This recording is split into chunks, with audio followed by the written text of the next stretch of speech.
Dans les marges de l'histoire, il existe des figures dont la présence est à la fois éclatante et insaisissable. Les rois mérovingiens, souvent appelés les rois chevelus, appartiennent à cette catégorie troublante.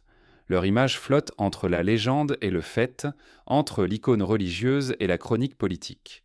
Ils sont décrits comme des souverains auréolés d'une aura quasi mystique, dont la chevelure longue et intacte incarnait un pouvoir que nul ne devait violer. Mais derrière cette apparente évidence, derrière les portraits figés dans les manuscrits, quelque chose demeure brisé, comme si l'histoire elle-même avait choisi de les reléguer à l'ombre, de les effacer peu à peu, jusqu'à ne laisser que des fragments épars. Leur monde est celui d'une Europe en reconstruction, à la jonction entre l'effondrement de Rome et la lente naissance d'un ordre nouveau. Les Mérovingiens s'imposent au milieu de ce chaos, guidant les tribus franques vers un royaume qui allait devenir l'un des berceaux de l'Occident médiéval. Pourtant, au lieu de briller comme les Carolingiens qui leur succédèrent, leur mémoire semble enveloppée d'un voile. Les archives sont parcellaires, les témoignages hésitants, les reliques souvent perdues. Et c'est précisément dans ces absences que surgit le mystère. Le surnom de roi chevelu ne doit rien au hasard. Leur longue chevelure n'était pas un simple ornement, mais le signe d'une puissance sacrée. Couper les cheveux d'un roi mérovingien revenait à le priver de sa légitimité, à l'anéantir symboliquement. On retrouve là une résonance avec d'autres traditions anciennes, où la chevelure concentre la force vitale, la mémoire, le lien avec le divin. Les chroniqueurs rapportent même que jamais un roi mérovingien ne pouvait être tonsuré sans être considéré comme déchu. Ainsi, le pouvoir politique se confondait avec une dimension quasi magique, enracinée dans le corps même du souverain. Cette sacralité troublante distinguait les Mérovingiens de leurs contemporains, mais elle contribua aussi à nourrir les soupçons et les récits d'étrangeté. La figure fondatrice, Clovis, demeure la plus visible, car son baptême à Reims devint l'un des moments fondateurs de la chrétienté en Occident. Mais déjà, derrière le récit lumineux d'une conversion, s'étend une ombre. On connaît les contours de son règne, ses conquêtes, ses alliances, mais bien des détails échappent, et les sources qui nous restent sont souvent écrites bien après les faits. Ce décalage nourrit la sensation que nous n'avons qu'un reflet déformé, que l'histoire officielle fut polie, épurée, orientée. Les Mérovingiens, en particulier ceux qui suivirent Clovis, apparaissent souvent comme des silhouettes mal définies, dont la mémoire s'est dissoute dans le silence ou dans des récits volontairement caricaturés. Les siècles suivants accentuèrent cette impression d'effacement. Les rois mérovingiens furent parfois décrits comme faibles, inactifs, abandonnant le pouvoir réel à leur mère du palais.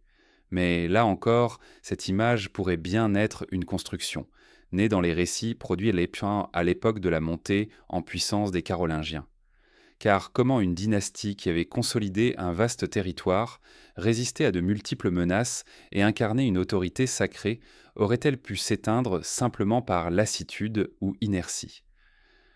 Cette contradiction alimente le sentiment que quelque chose fut dissimulé, que l'histoire fut écrite par ceux qui avaient intérêt à réduire les Mérovingiens à des fantômes. Au cœur de cette obscurité se trouve une question obsédante. Que voulait-on cacher? Était-ce une lignée dont l'influence spirituelle était trop dérangeante?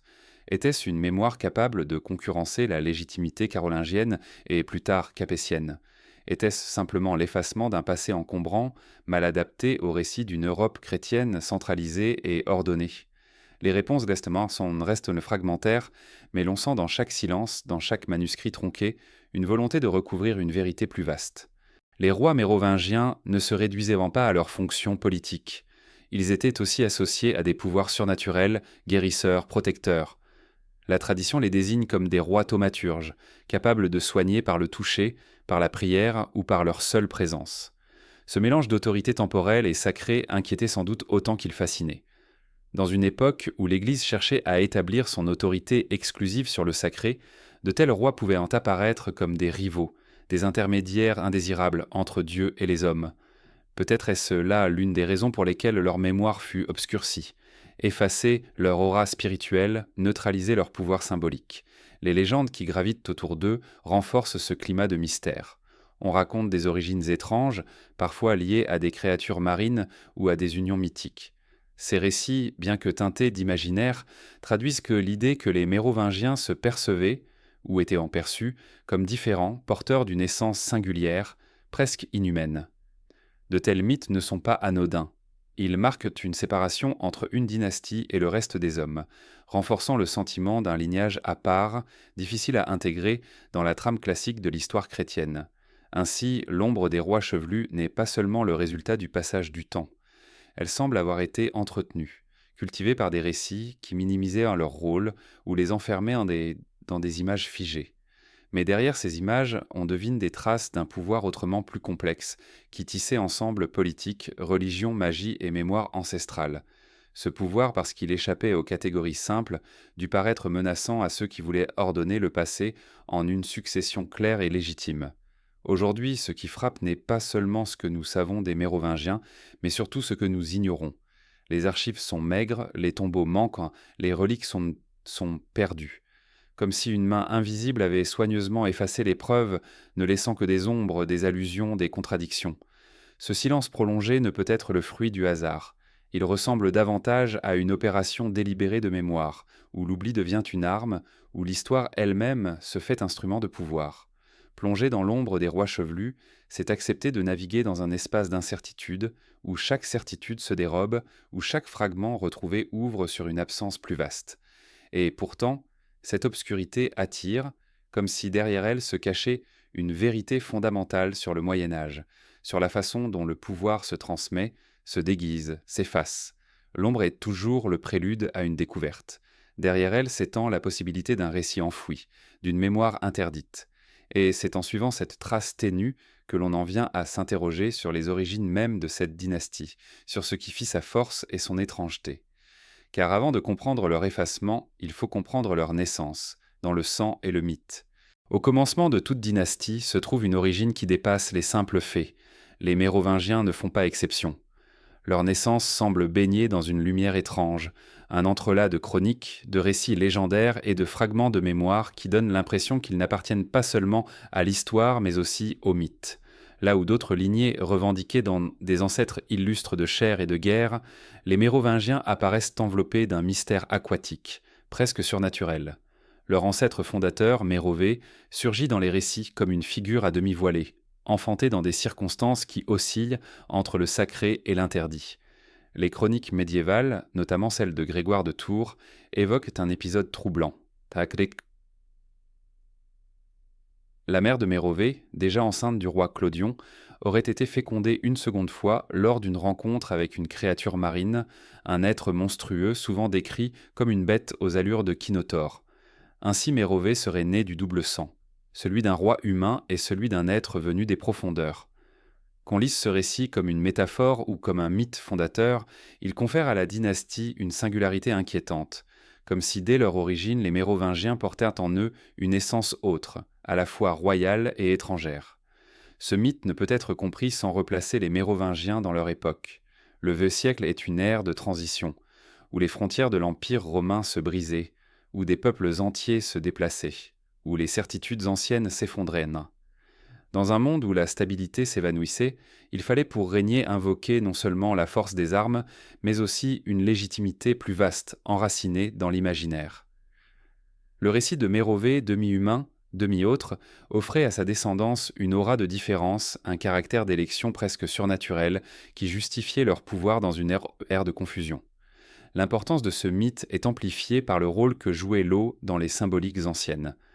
L'eau, source de vie et lieu de transformation, est aussi le domaine des forces obscures, des puissances que l'on ne maîtrise pas. Dire que Mérové venait des flots, c'était l'associer à un pouvoir primordial, incontrôlable, mais aussi à un danger.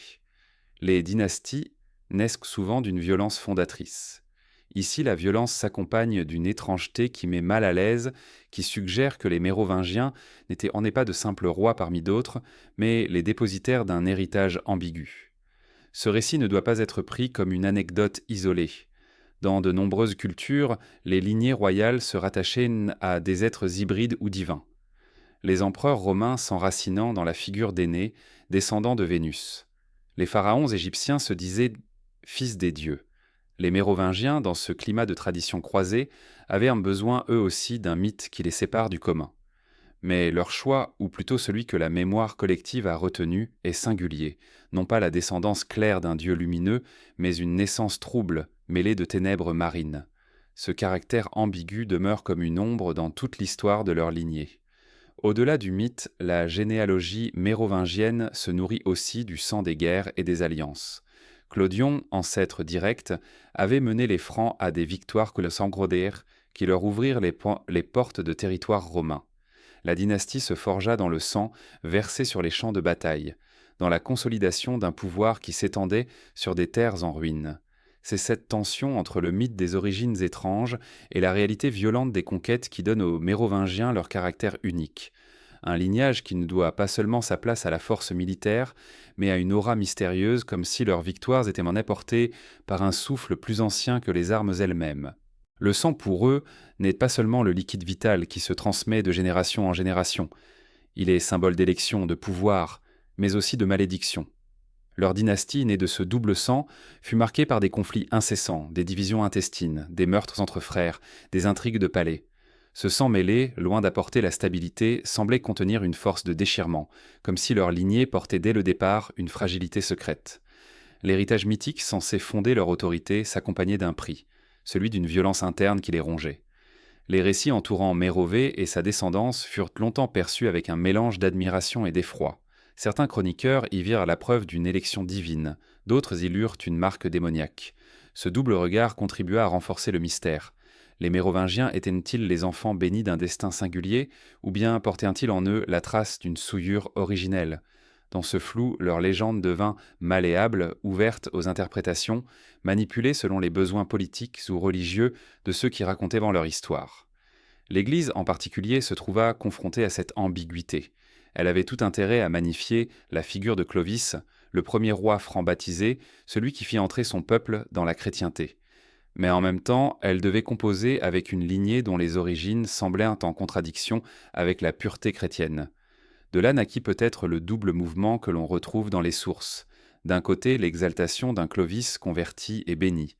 De l'autre, le silence progressif, l'effacement calculé des autres figures mérovingiennes, trop encombrantes, sans trop dérangeantes pour s'inscrire dans le récit triomphal de la foi chrétienne en Europe. Au fil des siècles, cette origine mythique fut à la fois répétée et dissimulée. Répétée parce qu'elle fascinait et donnait matière à récits étranges. Dissimulée parce qu'elle soulevait des questions auxquelles il valait mieux ne pas répondre. Le fait que l'histoire mérovingienne se soit transmise sous forme de fragments, d'allusions, de silences, peut être lu comme un prolongement de cette naissance trouble. Comme si la dynastie elle-même portait en elle la marque d'un secret impossible à révéler pleinement. Et c'est là tout le paradoxe. Une dynastie née à la croisée du mythe et du sang, des guerres et des eaux profondes, aurait dû occuper une place centrale dans la mémoire médiévale. Pourtant, elle fut reléguée dans l'ombre, remplacée dans le récit dominant par des dynasties plus pures, plus acceptables. Ce silence, loin d'éteindre le mystère, ne fit que l'amplifier. Plus on effaçait les Mérovingiens, plus leur absence devenait criante, plus leur origine mythique résonnait comme une énigme laissée volontairement ouverte. Comprendre cette naissance, c'est déjà pressentir leur effacement futur. Une dynastie née d'un récit qui dérange ne pouvait guère trouver une place durable dans une histoire qui cherchait à ordonner, à purifier, à donner sens à l'inattendu. Les Mérovingiens commencèrent dans la lumière trouble du mythe. Ils poursuivirent dans le tumulte du sang et des guerres, et ils furent condamnés à disparaître dans un silence qui cache plus qu'il ne révèle. Et pourtant, pour saisir toute la profondeur de ce mystère, il ne suffit pas de connaître leur naissance. Il faut comprendre le rôle étrange qu'ils occupaient dans l'imaginaire de leur époque, celui de rois à la fois politiques et sacrés, figure d'un pouvoir qui dépassait l'ordre terrestre. Car c'est dans cette dimension sacrée, dans cette aura thaumaturgique, que se dessine la singularité la plus troublante des Mérovingiens. Lorsque l'on s'approche de la figure des rois mérovingiens, on ne peut pas se contenter de les décrire comme de simples souverains politiques. Ils étaient autre chose, porteurs d'une aura qui dépassait le cadre des armes, des traités ou des assemblées. Les chroniqueurs médiévaux insistaient en sur une qualité singulière, leur pouvoir sacré, presque magique, celui de guérir et de protéger par la seule force de leur corps et de leur présence. C'est dans ce rôle de roi thaumaturge que réside l'une des facettes les plus troublantes de leur mystère, et peut-être l'une des raisons pour lesquelles leur mémoire a été volontairement effacée. Dans l'imaginaire des peuples du Haut Moyen Âge, la frontière entre le terrestre et le surnaturel était mince. La royauté ne pouvait être seulement une affaire de lignée ou de victoire militaire. Elle devait porter en elle une légitimité sacrée. Les Mérovingiens avaient en cela en abondance. Leur chevelure longue, considérée comme inviolable, n'était pas seulement un signe de majesté. Elle était le symbole visible d'un lien avec le divin. Un roi mérovingien tonsuré perdait son pouvoir, devenait un simple mortel, un homme dépouillé de sa grâce. Cette croyance donnait à leur personne une sacralité qui n'avait pas besoin d'être proclamée par l'Église. Elle rayonnait directement de leur corps comme une flamme invisible. Les témoignages médiévaux rapportent que certains rois mérovingiens possédaient des dons de guérison. On disait qu'ils pouvaient soulager les malades, apaiser les fièvres, guérir les plaies par le seul toucher.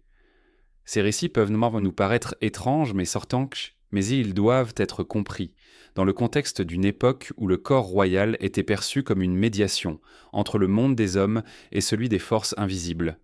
Toucher le roi, recevoir son souffle ou son regard, c'était entrer en contact avec une puissance qui dépassait les limites humaines. Plus tard, la tradition des rois thaumaturges sera reprise par les Capétiens et les Plantagenets qui prétendront guérir les écrouelles par le toucher. Mais chez les Mérovingiens, ce pouvoir ne relevait pas d'un rituel codifié ou d'un cérémonial ecclésiastique. Il semblait inné, naturel, inscrit dans la chair même du roi. Là encore, leur héritage mythique, celui d'une lignée née d'un sang mêlé, humain et surnaturel, se reflétait dans la perception de leur pouvoir. Ils n'avaient pas besoin de l'onction de l'Église pour être sacrés. Ils l'étaient c'était déjà par essence. Cette indépendance spirituelle inquiétait. Car si le roi était porteur d'une grâce qui lui venait d'ailleurs, qui pouvait alors le contrôler ? L'Église cherchait à établir un monopole du sacré, à imposer ses rites et ses bénédictions comme unique canaux de la grâce divine. Mais face aux Mérovingiens, elle se trouvait confrontée à une dynastie qui semblait puiser directement dans un pouvoir plus ancien, plus obscur, enraciné dans les mythes païens autant que dans les traditions chrétiennes naissantes. Le roi n'était pas seulement un fidèle de l'Église, il était lui-même une source de sacré. L'aura thaumaturgique des Mérovingiens se manifestait aussi dans leur rapport à la nature et aux forces du monde. Les récits évoquent des rois qui savaient protéger leur peuple des famines, des pestes, des menaces invisibles. On venait à eux comme à des intercesseurs, capables d'apaiser la colère du ciel. Ce rôle n'était pas seulement symbolique, dans une époque marquée par l'instabilité, croire que le roi pouvait calmer les désastres renforçait sa légitimité. Le peuple le suivait non seulement par loyauté politique, mais parfois en son pouvoir sacré.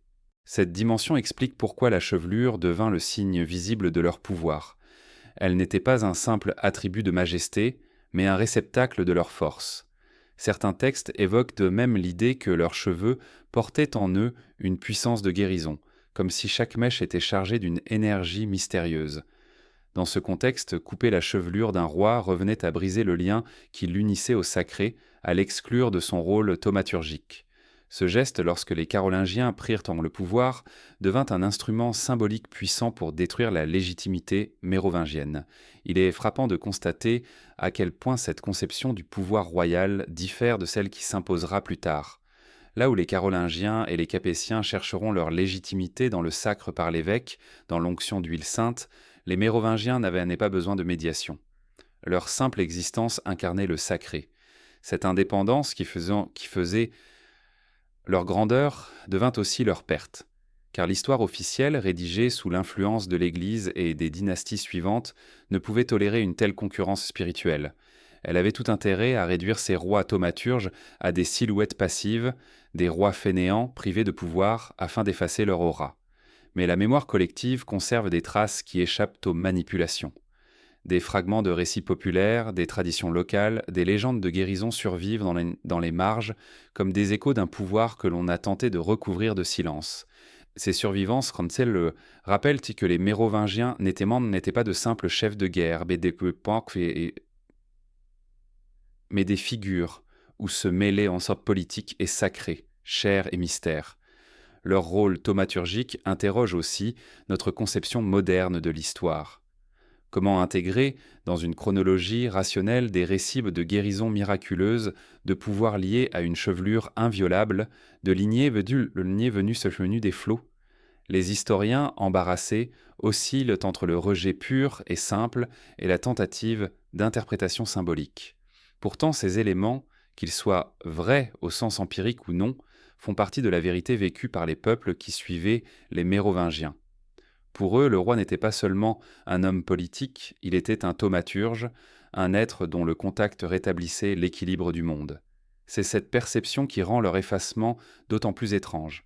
Comment une dynastie qui portait une telle aura, qui incarnait un sacré indépendant et puissant, a-t-elle pu disparaître presque sans trace, remplacée par des successeurs qui les réduisirent à l'impuissance dans les récits? Peut-être précisément parce que leur pouvoir ne se laissait pas contrôler. Peut-être parce que leur thaumaturgie dérangeait un ordre nouveau qui voulait réserver le sacré à l'Église et aux rites officiels. Ainsi, derrière l'image stéréotypée des rois fainéants se cache un autre portrait, celui de souverain thaumaturge, figure d'un sacré ancien, d'un pouvoir incarné dans la chair, dans le souffle, dans la chevelure. Un portrait que l'on a voulu effacer, mais qui continue de hanter l'histoire comme une silhouette invisible. Et cette silhouette nous conduit vers une figure particulière dont le destin illustre mieux que tout autre ce double mouvement de pouvoir et d'effacement. Dagobert II, le roi effacé, celui dont la mémoire fut volontairement enterrée. Dans la longue chaîne des souverains mérovingiens, un nom se détache comme une cicatrice. Dagobert II. Peu de rois portent un destin aussi étrange, marqué par l'exil, le silence et une mort entourée d'ombre. Alors que ses prédécesseurs avaient inscrit leur nom dans la mémoire des batailles et des chroniques, lui fut volontairement effacé des annales, comme si son existence même constituait une menace pour ceux qui vinrent après. Plus qu'un roi oublié, Dagobert II est une énigme, une silhouette dont les contours sont brouillés par les siècles, mais dont le souvenir persistant interroge la manière dont l'histoire fut volontairement modelée. Son enfance annonce déjà le drame.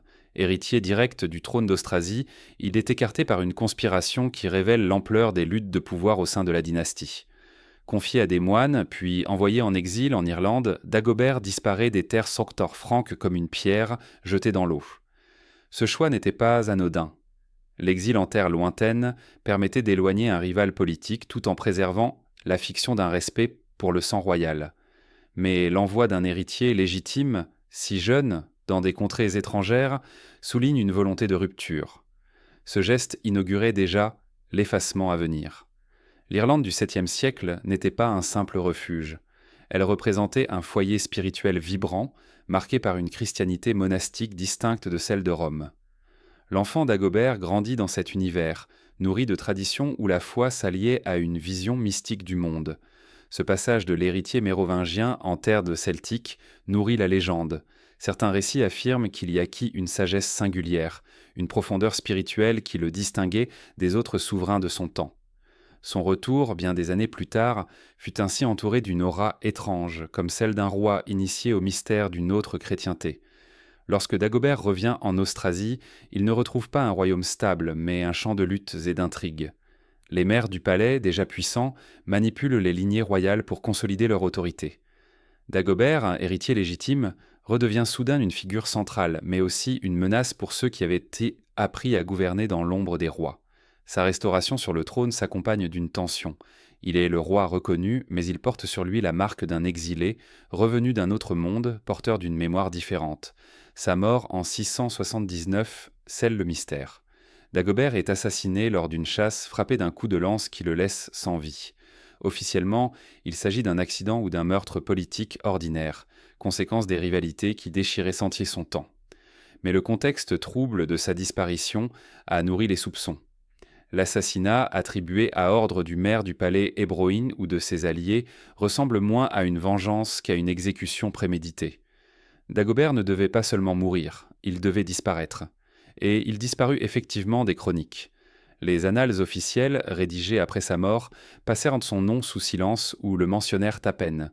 Là où d'autres rois, même mineurs, recevaient une place dans la mémoire écrite, Dagobert fut réduit à une ombre.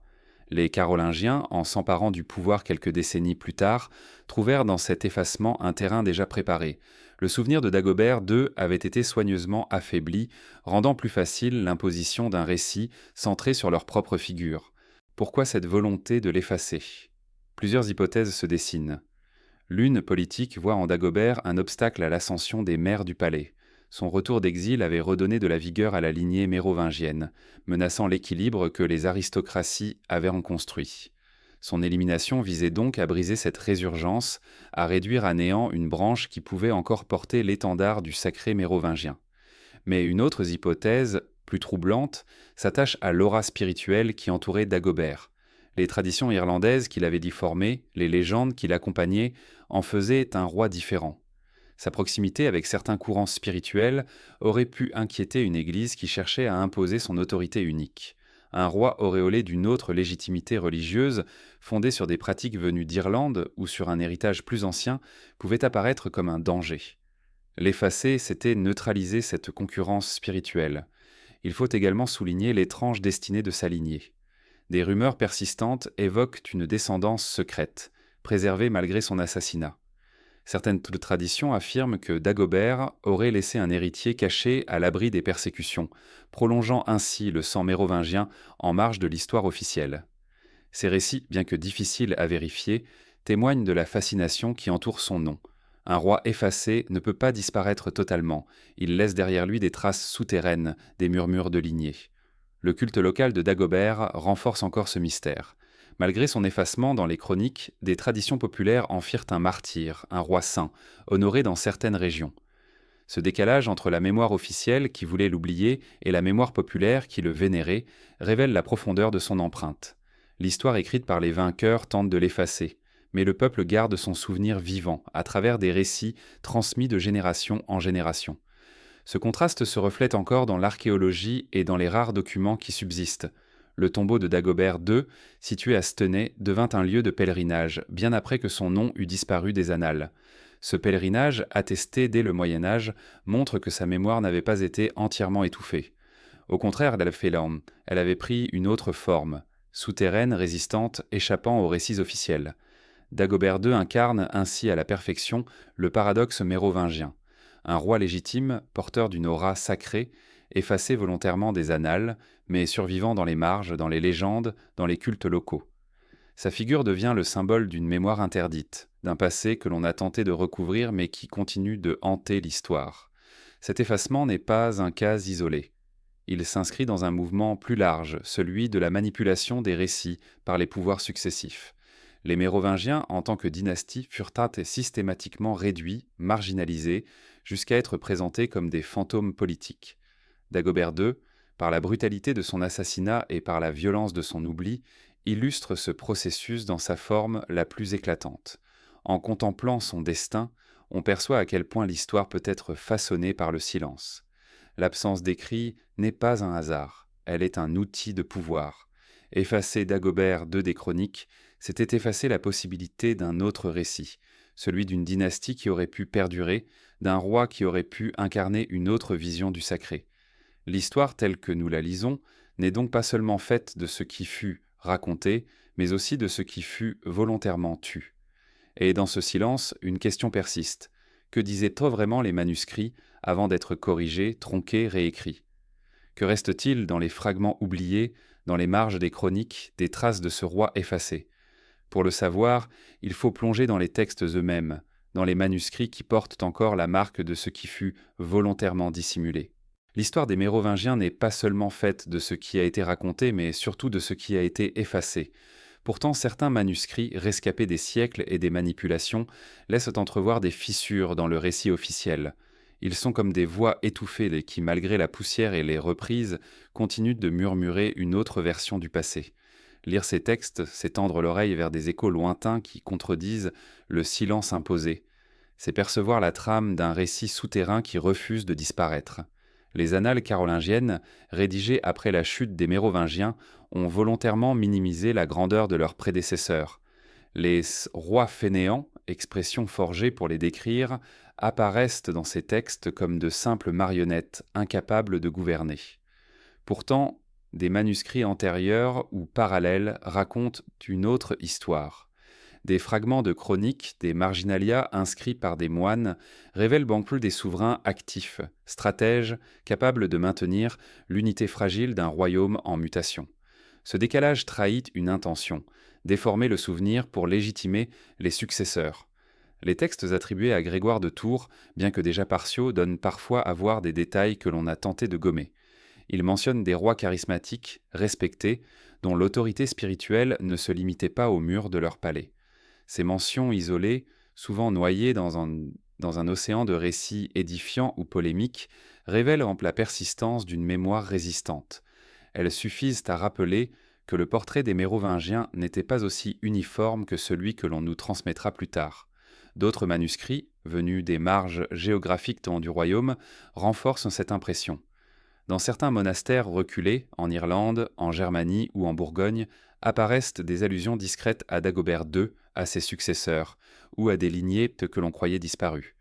Ces allusions ne sont pas de simples erreurs de copistes. Elles témoignent de traditions orales et d'histoires locales qui échappèrent au contrôle de l'autorité centrale. Ainsi, le silence n'était jamais total. Il était fissuré par ces éclats de mémoire conservés dans les recoins les plus inattendus. Les manuscrits médiévaux ont souvent subi des corrections. Les passages jugés gênants étaient grattés, recouverts, remplacés. Mais parfois, sous la lumière rasante, on devine encore les lettres anciennes, les traces de ce qui avait été écrit avant l'effacement.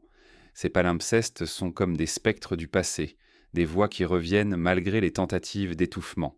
Dans certains cas, ils révèlent des généalogies complètes qui furent plus tard tronquées, ou des récits de miracles associés aux Mérovingiens, rapidement effacés car ils rivalisaient avec ceux attribués aux saints promus par l'Église. Les manuscrits liturgiques eux-mêmes gardent des indices. Dans certains missels ou calendriers, des fêtes locales dédiées à des rois mérovingiens apparaissent, parfois rayées ou déplacées. Ces traces montrent que des communautés continueront de vénérer ces souverains comme des figures sacrées, en dépit de l'effacement officiel.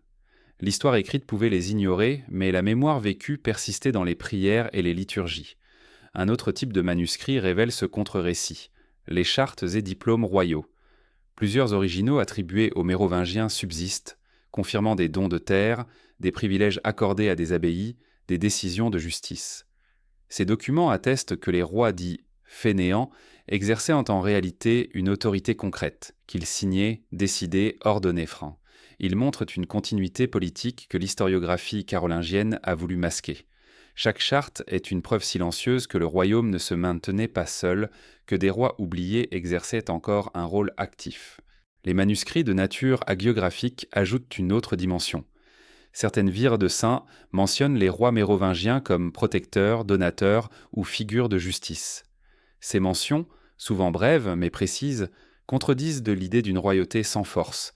Elles révèlent que des souverains qui soutenaient en soi la fondation d'églises, qui intervenaient dans les conflits locaux, qui incarnaient une autorité bien réelle dans les communautés. Il est frappant de constater à quel point ces fragments, éparpillés dans des manuscrits de nature diverse, composent une image radicalement différente de celle imposée par les récits officiels. Ils dessinent une dynastie active, légitime, profondément ancrée dans la mémoire populaire. Leur effacement ne fut donc pas le fruit du hasard ou de l'oubli naturel, mais d'une réécriture orchestrée qui cherchait à recouvrir cette réalité par une fiction plus utile aux vainqueurs. Les manuscrits forcips posent aussi une question plus large.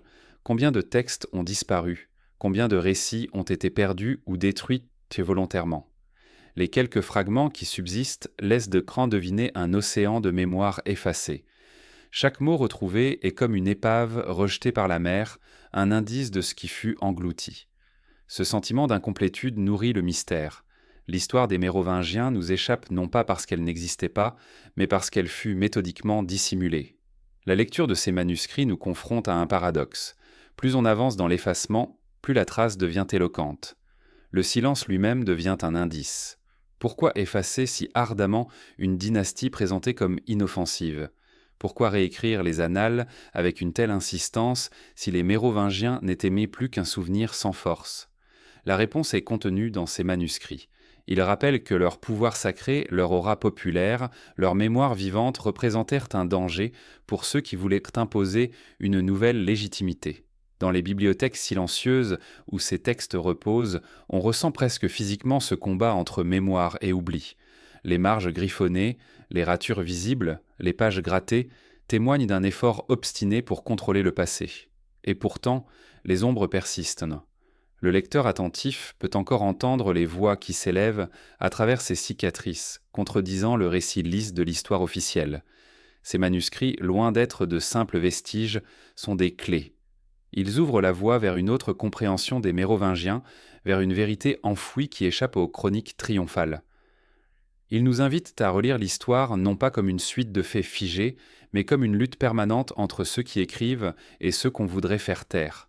Et dans cette lutte, une question s'impose.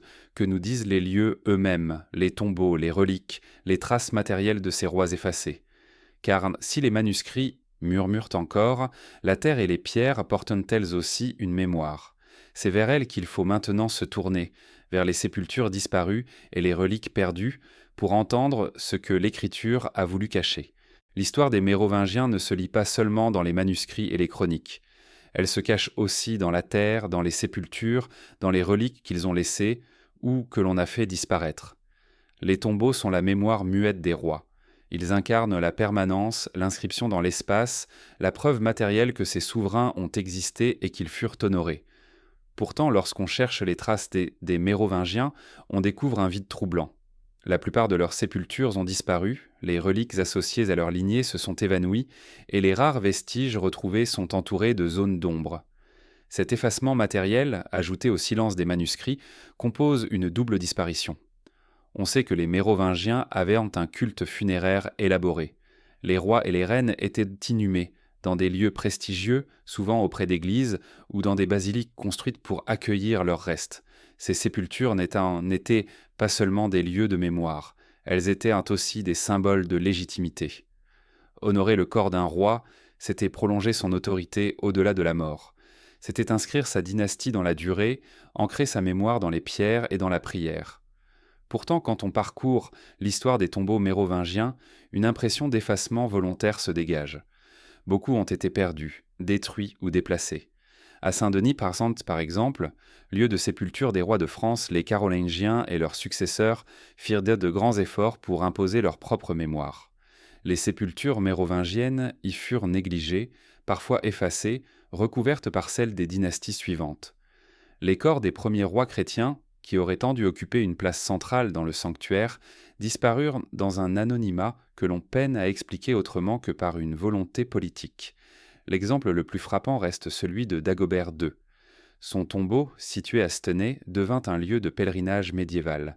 Mais ce culte, trop indépendant, trop enraciné dans une mémoire que l'on voulait éteindre, fut progressivement réduit au silence. Au fil des siècles, son sanctuaire perdit de son importance, et l'Église centrale fit tout pour minimiser son rôle. La mémoire populaire, elle, continua de vénérer sa sépulture, preuve que la disparition totale ne pouvait être imposée. Mais la marginalisation du tombeau témoigne de l'effort acharné pour effacer le souvenir de ce roi singulier.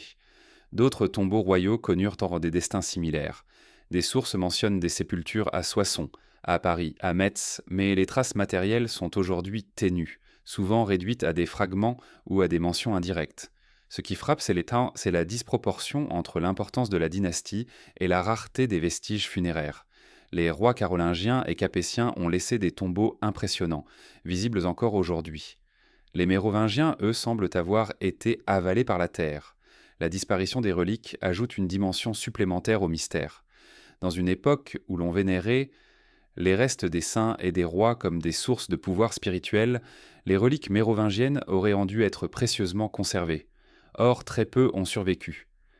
Quelques fragments attribués à Clovis ou à sainte Clotilde subsistent, mais beaucoup d'objets, de vêtements, de signes royaux se sont perdus. Il est difficile de croire que tout cela s'est évanoui par hasard. Le sort réservé aux reliques mérovingiennes semble participer d'un programme d'effacement destiné à couper le lien entre la dynastie et la mémoire collective. Ce silence archéologique est renforcé par un paradoxe. Lorsque des fouilles ont été entreprises dans les régions mérovingiennes, on a retrouvé des tombes riches, remplies d'objets précieux, témoins d'une culture funéraire fastueuse. Mais ces sépultures appartiennent souvent à des nobles, à des guerriers, à des femmes de haut rang, rarement identifiées comme rois. Le contraste est assez frappant. Nous avons des traces abondantes des élites secondaires, mais les tombeaux des souverains demeurent absents. Comme si l'histoire avait choisi de nous laisser les contours mais de supprimer le centre, d'effacer les figures les plus emblématiques. Ce vide laisse place à des interprétations. Certains pensent que les tombeaux furent volontairement détruits lors des guerres, des invasions, des révolutions. Mais d'autres soulignent que malgré ces destructions, beaucoup de sépultures anciennes ont survécu en Europe. Pourquoi celles des Mérovingiens auraient-elles presque toutes disparu? La réponse la plus troublante est celle d'une suppression volontaire, orchestrée au fil du temps pour effacer la matérialité de leur mémoire. Car un tombeau est plus qu'une pierre, c'est une preuve, une continuité, une racine visible. Effacer un tombeau, c'est effacer une histoire. Les pèlerinages qui persistaient, malgré cet effacement, montrent à quel point la mémoire populaire résistait. À Stenay, à Saint-Dagobert, dans des églises de Lorraine ou de Bourgogne, des communautés gardaient dans la trace des rois mérovingiens sous forme de cultes locaux. Ces pratiques, souvent ignorées par les grandes institutions ecclésiastiques, prouvent que la mémoire ne pouvait être totalement effacée. Le peuple continuait de vénérer ces figures comme si leur aura sacrée survivait malgré les siècles de silence. Les chercheurs modernes ont tenté de reconstituer ce puzzle à partir des fragments. L'archéologie a révélé des sarcophages, des inscriptions, des restes épars, mais jamais un ensemble cohérent. Chaque découverte soulève plus de questions qu'elle n'apporte de réponses. Pourquoi tant de sépultures royales manquent-elles?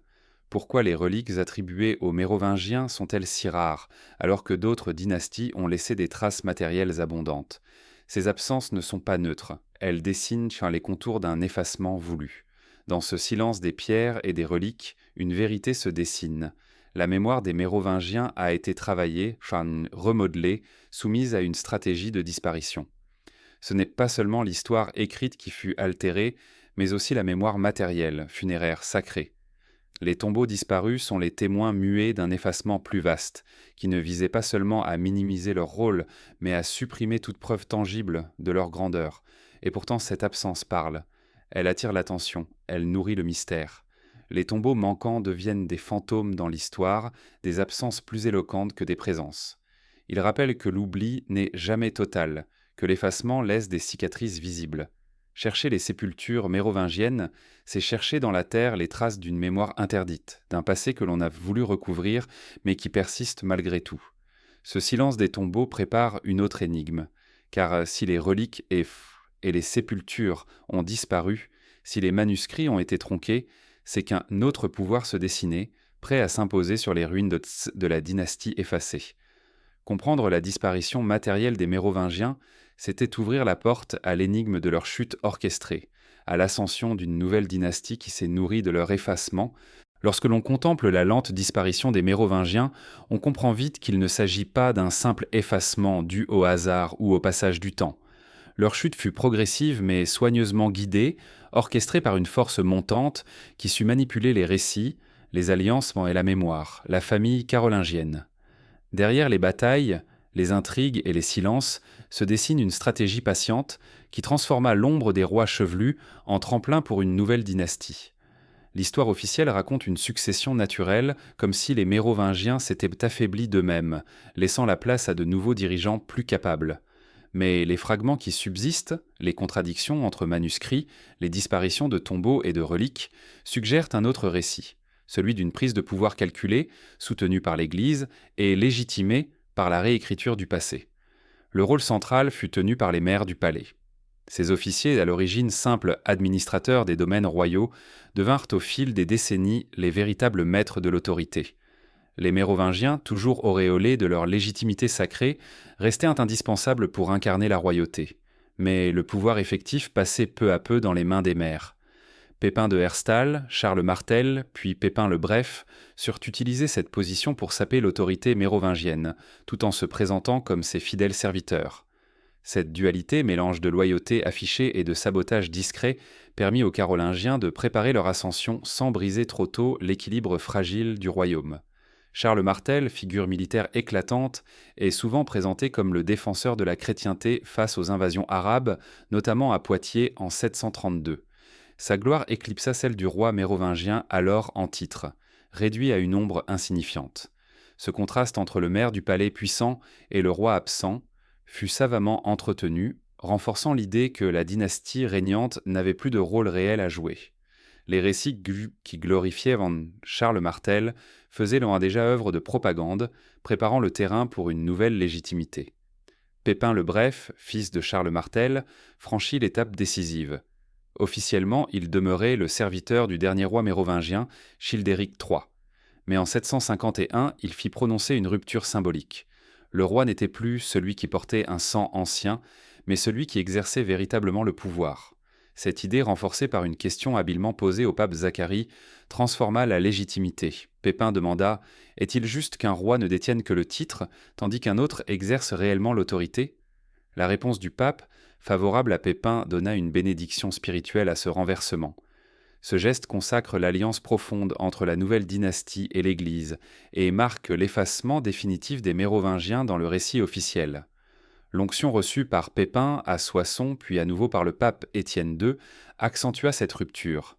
Désormais, le roi n'était plus sacré par son sang, par sa chevelure ou par une aura thaumaturgique indépendante, il l'était par l'huile sainte conférée par l'Église.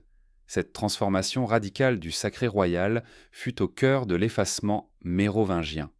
Là où les rois chevelus incarnaient un pouvoir qui leur venait directement de leur essence et de leur lignée, les Carolingiens fondèrent leur légitimité sur une institution religieuse qui devint leur allié et leur garante.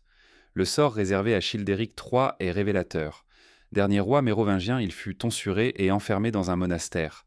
La coupe de ses cheveux, acte hautement symbolique, marqua la fin de la dynastie. Car, selon la tradition, un roi mérovingien privé de sa chevelure sacrée perdait tout pouvoir, toute légitimité. Ce geste, plus encore que sa mise à l'écart, signait la victoire idéologique des Carolingiens. Ils ne se contentaient pas de déposer un roi, ils brisaient ainsi le fondement même de sa sacralité. Cet épisode montre combien la chute mérovingienne fut orchestrée, étape par étape.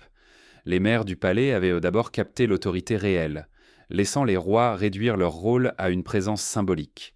Puis, par le biais de l'Église, ils transformèrent la définition du sacré, déplaçant la légitimité du corps royal vers l'onction religieuse.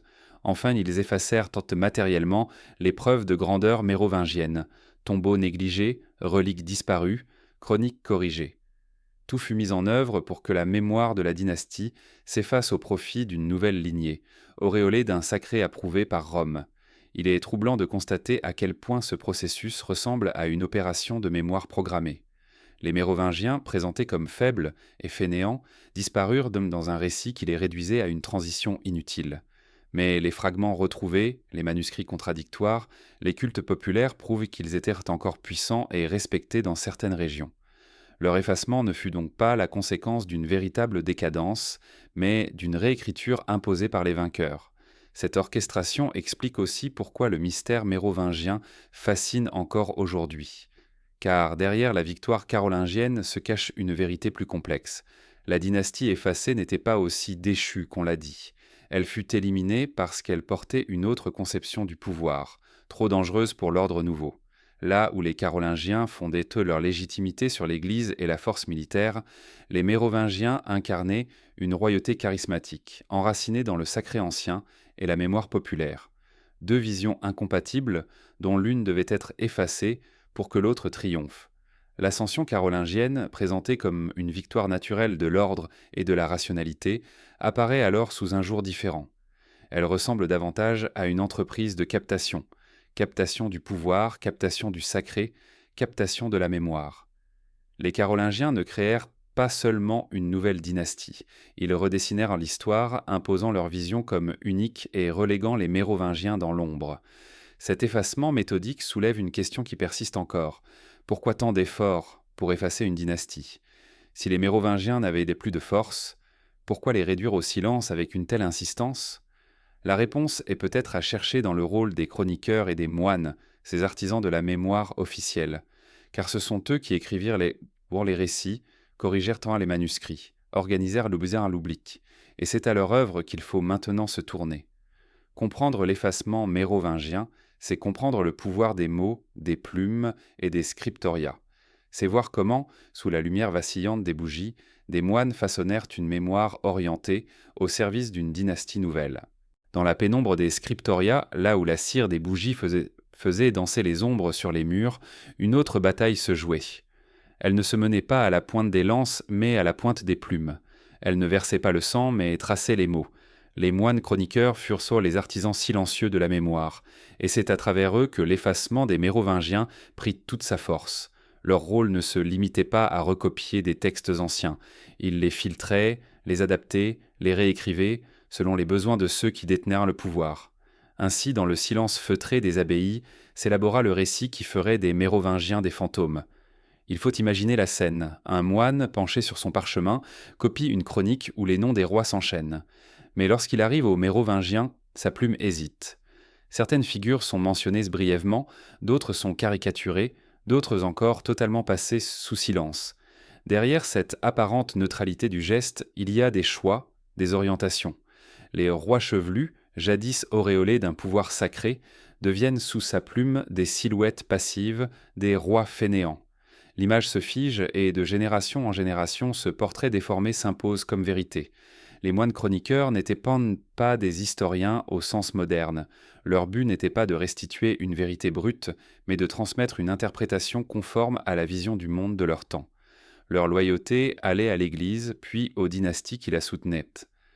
Lorsque les Carolingiens, puis les Capétiens affirmèrent leur pouvoir, les moines furent leurs alliés discrets. Écrire, c'était légitimer. Effacer, c'était condamner à l'oubli.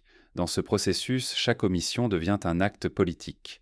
L'absence de Dagobert II dans certaines annales n'est pas une simple erreur de transmission. Elle est un choix, une volonté de couper la mémoire d'un roi dont l'existence gênait l'ordre établi.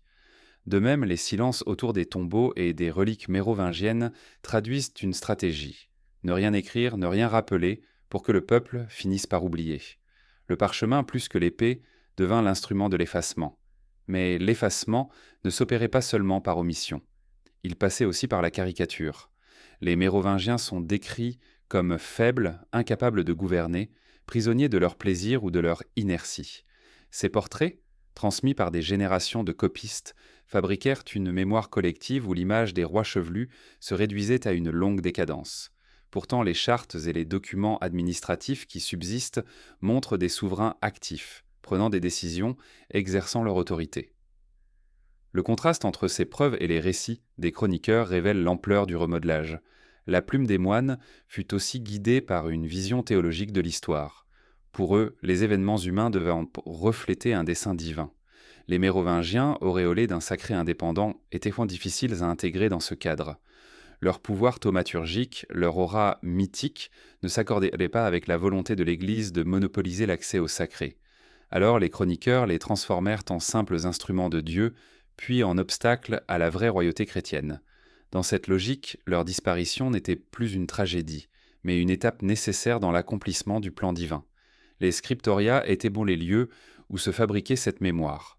Loin d'être de simples ateliers de copie, ils étaient des centres de pouvoir intellectuel. Chaque mot choisi, chaque nom mentionné ou omis, participait à une construction. Dans ces murs silencieux, la plume dictait le souvenir des générations futures.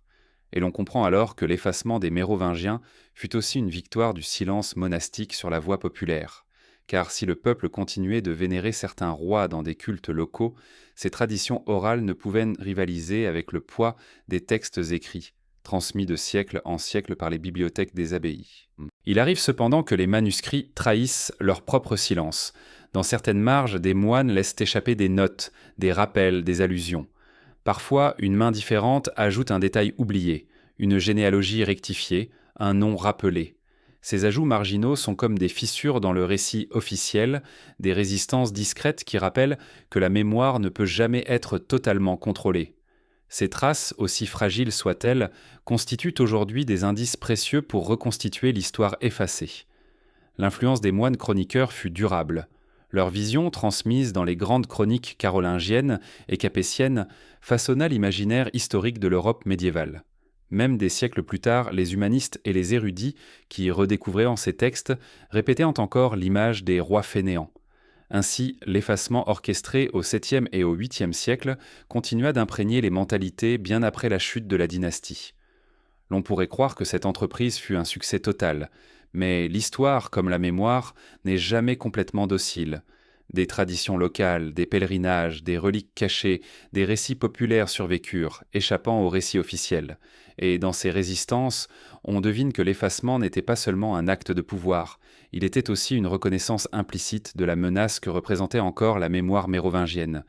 Car on ne cherche pas à effacer ce qui est déjà mort, on efface ce qui vit encore, ce qui pourrait revenir.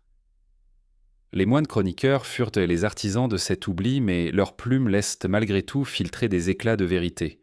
À travers leurs contradictions, leurs omissions trop visibles, leurs caricatures trop appuyées, ils trahissent malgré eux la force d'une dynastie qu'ils voulaient en réduire au silence. En les lisant avec attention, on peut entendre ce que leurs textes cherchaient à cacher. L'histoire des Mérovingiens, façonnée par les scriptoria, nous rappelle ainsi le pouvoir immense des mots. Écrire, c'est choisir ce qui doit être transmis et ce qui doit disparaître. Et dans ce choix, c'est tout un monde qui se façonne. Pour comprendre le mystère mérovingien, il faut donc continuer à lire entre les lignes, à chercher dans les marges, à écouter les silences. Car si les moines ont effacé, ils ont aussi laissé des indices, comme des éclats involontaires de lumière dans la nuit. Et c'est en suivant ces éclats que l'on peut remonter vers ce qui fut volontairement caché. Les lignées secrètes, les héritages dissimulés, les traces d'un pouvoir que l'histoire officielle n'a jamais totalement réussi à supprimer. Lorsque l'on contemple les ruines de la dynastie mérovingienne, ce qui frappe autant que leur effacement est l'insistance avec laquelle surgissent des rumeurs de lignées cachées, de descendants préservés dans l'ombre, de transmissions secrètes qui auraient échappé à la vigilance des vainqueurs, comme si la mémoire refusait de croire à une extinction complète, comme si, derrière les silences des chroniques et la disparition des tombeaux, quelque chose persistait, porté par le sang, gardé par des familles discrètes, protégées par des alliances invisibles. Ces murmures traversent les siècles, et qu'ils soient nés et soient faits de levées de vérité ou de légendes, ils alimentent le sentiment que les Mérovingiens n'ont jamais totalement disparu. L'exemple de Dagobert II en est l'illustration la plus célèbre. Son assassinat, relaté comme un accident de chasse, fut suivi d'un effacement méthodique dans les annales. Mais presque aussitôt, des rumeurs naquirent. Il aurait laissé un héritier secret à l'abri des intrigues, protégé par des partisans fidèles. Ces récits, souvent considérés comme invérifiables, sont pourtant insistants. Ils apparaissent dans des traditions locales, dans des généalogies plus tardives, et surtout dans les légendes qui feront de ce roi effacé le pivot d'un héritage souterrain. Les généalogies médiévales sont un terrain fragile. Elles furent souvent réécrites pour servir les ambitions de famille ou d'ordre religieux. Mais certaines laissent entrevoir des filiations mystérieuses, ou apparaissent des noms liés aux Mérovingiens sans que l'on sache comment. Ces filiations, parfois rejetées comme apocryphes, posent malgré tout une question. Pourquoi tant d'efforts pour inventer ou préserver une descendance si la dynastie était réellement éteinte ? La persistance de ces généalogies suggère qu'il existait, dans certaines mémoires, la conviction d'une survie. Ce sentiment est renforcé par le rôle de certaines familles aristocratiques. Dans les siècles qui suivirent de la chute mérovingienne, plusieurs lignages locaux revendiquèrent une ascendance royale, parfois explicitement mérovingienne. Ces revendications pouvaient en être des instruments de prestige, mais elles traduisent aussi une mémoire collective qui associait certains territoires, certaines abbayes, à la lignée des rois chevelus. Ainsi, en Gaule mérovingienne, le pouvoir du sang ne s'éteignit pas totalement. Il se transforma en héritage caché, en filiation revendiquée ou insinuée. L'Église elle-même, tout en effaçant la dynastie des chroniques officielles, laissa filtrer des indices dans certaines traditions hagiographiques. Des saints furent présentés comme proches de rois mérovingiens ou descendants de leur famille. Ces récits ne furent jamais mis en avant, mais leur simple existence montre que le souvenir d'une lignée survivante circulait à la manière d'un fil discret que l'on ne coupait pas totalement. À l'époque médiévale, le culte des reliques et des tombeaux nourrissait aussi cette impression. Certaines églises conservaient dans des objets ou des sépultures associées aux Mérovingiens, mais les rattachaient à des figures locales, sans toujours rappeler leur origine royale. Ainsi, une mémoire déguisée persistait, comme si l'on avait camouflé les traces sous une autre identité. Les héritages cachés n'étaient pas seulement de chair, ils étaient aussi symboliques, transmis par des objets, des lieux, des récits. C'est dans ce climat d'ambiguïté que se développa plus tard l'imaginaire d'un sang royal mérovingien survivant en secret, nourrissant des sociétés discrètes, inspirant des légendes de continuité. Des siècles après, certaines traditions ésotériques reprendront ce fil, affirmant que la lignée mérovingienne n'a jamais cessé d'exister, qu'elle s'est simplement retirée de la lumière, transmise de génération en génération dans les ombres. Cette idée fascinante s'enracine dans les silences mêmes de l'histoire, car l'absence de preuves formelles laisse la place à toutes les hypothèses. Le contraste entre l'effacement officiel et la persistance souterraine est frappant. D'un côté, les moines chroniqueurs taillaient dans les récits, gommaient dans les noms, faisaient en disparaître les tombeaux. De l'autre, des familles, des communautés, des traditions locales maintenaient tant des souvenirs d'alliance, de filiation, de lignées préservées. La vérité se situe peut-être entre les deux. L'extinction politique de la dynastie n'empêcha pas la survie biologique de certains rameaux, ni la conservation symbolique de leur mémoire dans des cercles restreints. Ce phénomène n'est pas propre aux Mérovingiens. Dans d'autres contextes, on observe des dynasties effacées du récit officiel mais dont des descendants subsistèrent, intégrés à d'autres familles, protégés par des alliances matrimoniales. Les Mérovingiens, en tant que lignée prestigieuse, n'ont sans doute pas échappé à ce destin. Leurs héritiers ont pu être absorbés dans l'aristocratie franque, leur nom effacé, mais leur sang préservé. Ainsi, la disparition visible ne signifia pas nécessairement une disparition réelle. Cette ambiguïté explique la fascination qu'exercent encore les récits de lignées cachées. Ils résonnent comme une revanche contre l'effacement, une manière de dire que l'histoire officielle n'a pas eu le dernier mot. Qu'il existe, derrière le silence imposé, une continuité secrète que rien n'a pu briser. Qu'un fil invisible relie encore le présent à ces rois effacés. Ces secrets de lignée ne sont pas seulement une question de généalogie, ils portent aussi une dimension symbolique. Ils rappellent que le pouvoir du sang ne disparaît pas avec l'effacement des noms, qu'il se transmet de manière souterraine, cachée, prête à ressurgir lorsque les circonstances le permettent. Dans ce sens, l'héritage mérovingien est moins une question de preuve tangible qu'une question de mémoire, une mémoire enfouie, toujours prête à se réveiller. Et cette mémoire, nourrie de silence et de fragments, se mêle bientôt aux grandes légendes de l'Europe médiévale. Car ce fil secret, ce sang dissimulé, trouvera un écho dans les récits du Graal et dans l'imaginaire des sociétés secrètes, comme si les héritages cachés des Mérovingiens n'avaient pas seulement traversé l'histoire, mais aussi l'imaginaire, pour devenir le cœur d'un mystère encore plus vaste. Lorsque les Mérovingiens s'éteignent des chroniques officielles, un autre récit commence à se tisser dans l'ombre, celui des légendes. Leur disparition politique et leur effacement dans les manuscrits ne marquent pas la fin de leur histoire. Au contraire, c'est comme si le vide, laissé par leur absence, avait ouvert un espace propice au mythe. Dans ce silence, d'étranges correspondances s'imposèrent, reliant la dynastie des rois chevelus aux récits du Graal, aux légendes arthuriennes et aux traditions secrètes. Ces échos, surgis des profondeurs de l'imaginaire médiéval, firent des Mérovingiens non pas seulement une dynastie disparue, mais une énigme intemporelle. Le Graal, dans la tradition médiévale, est bien plus qu'un objet. Il est le symbole d'une quête impossible, d'une vérité cachée, d'un pouvoir spirituel réservé à quelques élus.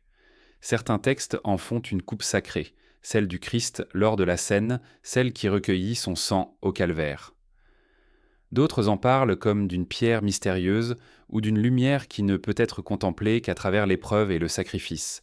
Mais quelle que soit la forme donnée au Graal, son essence demeure la même, un secret, un héritage spirituel inaccessible au commun. Il n'est pas étonnant que les Mérovingiens aient été associés à ce symbole. Leur origine mythique, née du double sang humain et surnaturel, leur aura thaumaturgique, leur effacement mystérieux, tout cela résonnait avec l'idée d'un héritage dissimulé, d'une lignée élue. Dans certaines interprétations, les Mérovingiens furent même présentés comme les gardiens du Graal, dépositaires d'un secret spirituel qui allait bien au-delà de la simple royauté. Leurs héritiers cachés auraient en préservé ce mystère, transmis dans l'ombre, attendant le moment de ressurgir. Ce rapprochement n'est pas attesté par les chroniques officielles, mais il circule dans les marges des récits médiévaux. Les légendes arthuriennes, qui se développent entre le XIIe et le XIIIe siècle, mettent en scène des rois blessés, des lignées fragiles, des quêtes inachevées. On y retrouve des échos troublants avec l'histoire mérovingienne, une royauté qui s'éteint mystérieusement, des héritages transmis par des voies très cachées, une mémoire qui refuse de mourir. Le Graal devient alors le miroir symbolique de cette dynastie effacée. Une coupe invisible, un sang préservé, un secret dissimulé dans les ténèbres. Le lien entre le Graal et les Mérovingiens se nourrit aussi de leur rapport au sacré. Les rois chevelus incarnaient un pouvoir thaumaturgique indépendant que l'Église cherchait à effacer. De même, le Graal représente une source de grâce directe, inaccessible aux institutions officielles. Dans les deux cas, il y a une tension entre un sacré ancien, mystérieux, personnel, et un sacré institutionnel, codifié par l'Église. Associer les Mérovingiens au Graal, c'est reconnaître qu'ils représentaient une autre voie, un autre héritage spirituel, qui fut combattu et recouvert, mais qui persista dans les légendes. Au Moyen Âge, ces correspondances n'étaient mentionnées pas seulement des fictions poétiques. Elles nourrissaient d'Arsène des croyances, inspirées par des sociétés secrètes, structurées en fait des visions du monde parallèles à celles des institutions officielles. Le Graal, en tant que symbole, était porteur d'une promesse, celle d'une vérité interdite, accessible seulement à ceux qui savaient en voir au-delà du récit imposé. Les Mérovingiens, réduits au silence dans les manuscrits, trouvaient là une seconde vie, réinventée par l'imaginaire. Le culte du Graal s'inscrivait aussi dans une géographie. Plusieurs légendes plaçaient la coupe sacrée en Gaule, dans des terres associées au premier roi franc. Des traditions situent le Graal en Bourgogne, en Champagne, en Lorraine, autant de régions liées aux souvenirs mérovingiens.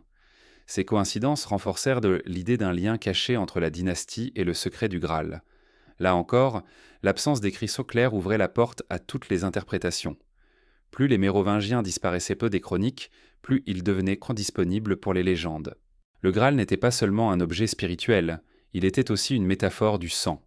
Dans certaines traditions, il recueille le sang du Christ, garant d'un héritage sacré transmis à travers les âges. Cette symbolique du sang rejoignait la mémoire mérovingienne, obsédée par son origine double et mystérieuse. Ainsi, le Graal et les rois chevelus se rejoignaient dans une même vision, celle d'un héritage de sang sacré, préservé malgré les effacements, porteur d'une vérité inaccessible. Avec le temps, ces légendes s'entrelacèrent avec d'autres traditions. Les Templiers, par exemple, furent parfois associés à la garde du Graal, puis reliés eux-mêmes aux survivances mérovingiennes. Le mystère se dédoubla. Non seulement une coupe sacrée, mais une lignée interdite cachée derrière des ordres militaires ou des sociétés secrètes. Ces correspondances, bien que souvent anachroniques, témoignent de la force d'attraction du vide laissé par les Mérovingiens. Effacés de l'histoire officielle, ils devinrent le support de toutes les projections, de toutes les espérances. Ce lien entre Graal et Mérovingiens perdura jusqu'à l'époque moderne. Au XIXe siècle, les érudits romantiques et les sociétés occultes redécouvrirent tous ces correspondances et les amplifièrent. Ils présentèrent les Mérovingiens comme les véritables gardiens d'un secret spirituel, dissimulé par l'Église, transmis par des lignées invisibles. Cette lecture, bien que spéculative, redonna une vie nouvelle au mystère. Elle montra que l'effacement n'avait jamais été total, que la mémoire effacée pouvait ressurgir sous la forme d'une légende universelle. Ce qui frappe dans cette persistance, c'est que les légendes du Graal ne sont pas une simple distraction littéraire. Elles sont une manière de dire l'indicible, d'exprimer ce que l'histoire officielle avait interdit. Elles traduisent la nostalgie d'un sacré direct, d'un héritage interdit, d'une royauté charismatique que les institutions avaient recouverte. Elles révèlent, à travers le langage du mythe, une vérité que les manuscrits n'avaient pas le droit d'écrire. En contemplant ces échos, on comprend que le mystère mérovingien ne peut pas être réduit à des faits bruts. Il vit dans les absences, dans les correspondances symboliques, dans les résonances tantôt entre histoire et légende. Le Graal est sur l'une de ces résonances, la plus éclatante, celle qui transforme une dynastie oubliée en mythe intemporel. Mais ce mythe ne s'arrête pas aux récits médiévaux. Il se prolonge dans les imaginaires modernes, dans les sociétés secrètes, dans les théories ésotériques qui voient dans le sang mérovingien un fil caché reliant les siècles. Et c'est dans cette dimension, entre politique et prophétie, que le mystère prend une ampleur nouvelle. Les Mérovingiens, effacés des chroniques et des tombeaux, ressuscitèrent ailleurs dans les ombres de l'imaginaire moderne. Leur héritage, fragmenté par les siècles, devint matière à spéculation, à récits occultes, à mythes tissés dans la clandestinité des sociétés secrètes. C'est comme si leur disparition historique avait ouvert un espace vide que l'imaginaire collectif s'empressa de combler. Le silence entretenu autour d'eux finit par alimenter des récits, où le sang royal devenait l'axe d'un mystère toujours vivant, prêt à ressurgir dans les marges de l'histoire officielle. Dès le Moyen-Âge tardif, certaines traditions locales continuaient dans le soleil de murmurer l'existence de lignées cachées. Mais ce n'était qu'à l'époque moderne que ces murmures furent amplifiés par des cercles ésotériques, avides de retrouver dans le passé des traces d'un pouvoir perdu. Les Mérovingiens devinrent alors bien plus qu'une dynastie disparue. Ils se transformèrent en symboles, incarnation d'un héritage interdit, d'un fil secret reliant les temps anciens aux sociétés mystérieuses qui prétendaient en garder la mémoire. Les sociétés secrètes, qu'elles soient réelles ou supposées, jouèrent un rôle essentiel dans cette résurrection. Templiers, Rose-Croix, francs-maçons et autres confréries furent tour à tour associés aux survivances mérovingiennes. On affirma que ces ordres avaient reçu en héritage la garde du secret royal, qu'ils protégeaient à la lignée cachée ou le savoir occulte lié à ce sang particulier. Ces récits ne reposaient pas toujours sur des preuves tangibles, mais ils s'inscrivaient dans une logique symbolique puissante.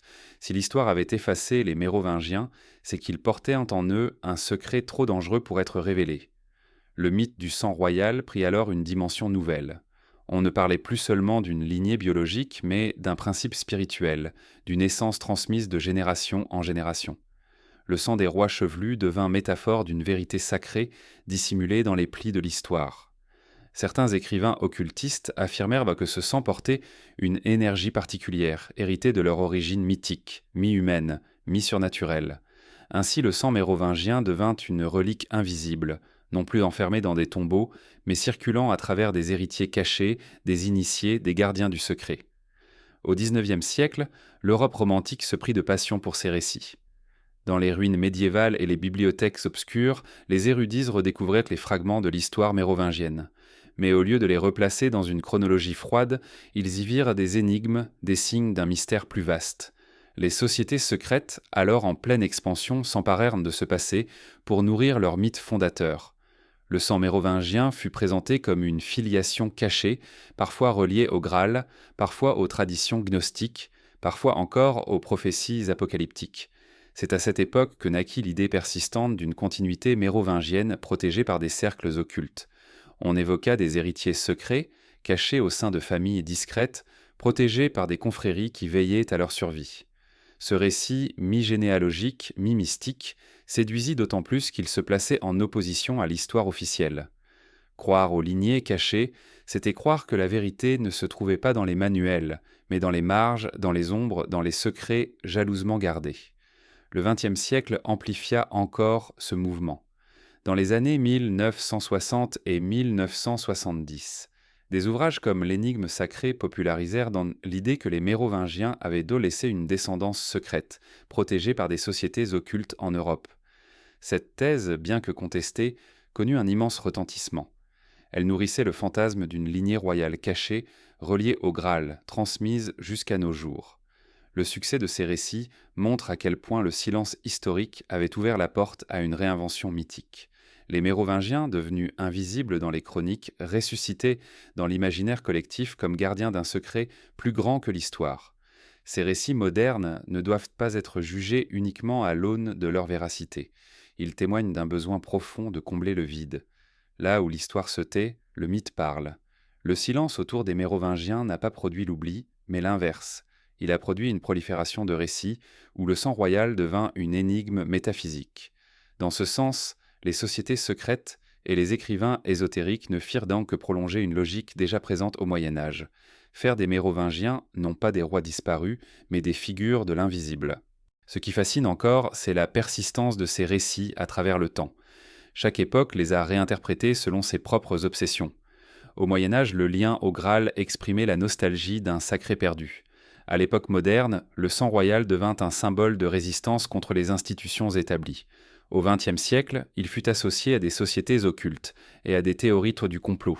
Toujours, il servit de miroir aux inquiétudes et aux désirs des époques qu'il inventait. Le sang mérovingien, qu'il soit réel ou symbolique, devint ainsi une métaphore de l'histoire interdite. Il représentait ce que l'on ne pouvait pas dire, ce que l'on avait effacé, ce qui continuait pourtant de circuler en secret. C'est pourquoi il demeure une énigme si féconde. Il ne s'agit pas seulement de savoir si une lignée biologique a survécu, mais de comprendre pourquoi tant d'imaginaires se sont attachés à croire en sa survie. Dans ce jeu d'ombres et de lumière, une question demeure. Si ce sang a survécu, que transmet-il ? Est-ce une légitimité politique cachée, prête à ressurgir ? Est-ce un secret spirituel, un savoir interdit ? Ou bien est-ce simplement le symbole d'une mémoire que l'on ne peut pas tuer ? Ces interrogations, jamais totalement résolues, entretiennent le mystère. Elles font des Mérovingiens une dynastie unique qui continue de vivre bien au-delà de sa disparition, dans l'imaginaire secret des sociétés et des légendes. Et c'est ici que le mystère touche à une autre dimension, celle des prophéties. Car ce sang royal, qu'il soit biologique ou symbolique, fut souvent associée à des visions d'avenir, à des annonces d'être de retour, à des espérances messianiques, comme si les Mérovingiens n'avaient pas seulement laissé une mémoire effacée, mais aussi une promesse encore à accomplir. Lorsque l'on suit la trace des Mérovingiens, on se rend compte que leur héritage dépasse de loin le cadre des batailles, des alliances ou des successions. Leur disparition ne fut pas seulement un événement politique, elle ouvrit un espace où les prophéties et les espérances messianiques vinrent s'enraciner, car un sang effacé, un royaume englouti, une lignée disparue, ne cesse jamais de nourrir les songes des peuples. Derrière l'histoire officielle, le souvenir mérovingien devint ainsi un terrain fertile, où se mêlèrent visions politiques et attentes spirituelles, comme si l'ombre des rois chevelus portait encore une promesse à accomplir. Le Moyen-Âge fut un temps où l'histoire et la prophétie ne s'excluaient pas. Les chroniqueurs pouvaient en lire dans les événements les signes d'un dessein divin. Les rois étaient brandant perçus comme des instruments de ce plan, et leur chute comme une sanction ou une préparation à une rédemption plus grande. Dans ce cadre, la disparition brutale des Mérovingiens prit une dimension particulière. Leur effacement n'était pas vu seulement comme une manœuvre politique, mais comme un mystère. Pourquoi une dynastie sacrée, héritière du baptême de Clovis, avait-elle été balayée ? Beaucoup virent là le signe d'un secret ou l'annonce d'un retour futur.